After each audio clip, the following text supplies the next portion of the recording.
Well, here's what you've all been waiting for. We're going up there. Well, let's open it up and see what's out there.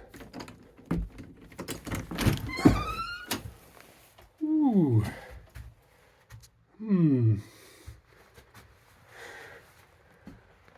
Okay, not too bad. Kind of looks like a giant tongue. Let's see if we can just break it off. Break off the tongue. 1, 2, 3. Nope. Be up a little higher. 1, 2, 3. Wah, yeah. 2, 3. Yeah. 1, 2, 3. Nope. Well, our shoveling efforts have considerably improved the view out the balcony deck. However, I kind of created an avalanche condition down here, and I went down into my beautiful walkway entrance.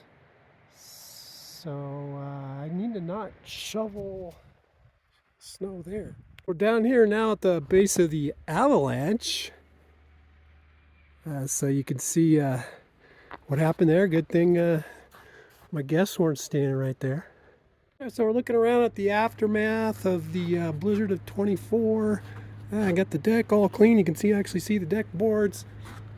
Got the snow off the hot tub. You kind of want to do that because the ice builds up, as it melts and refreezes right above the cover. Then you can end up with a huge layer of ice there. Interesting that on the metal roofs, the snow did not stick. That's because of the super high winds. So yeah, let's go out here.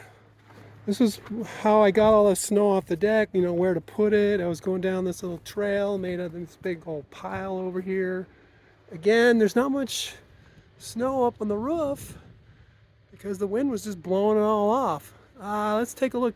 The way I was able to communicate this whole blizzard was I had Starlink. The cable services for internet were all knocked out during the storm.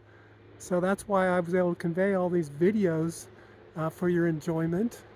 Alright, so it's the end of the blizzard of 24, so we're going to do a little celebrating.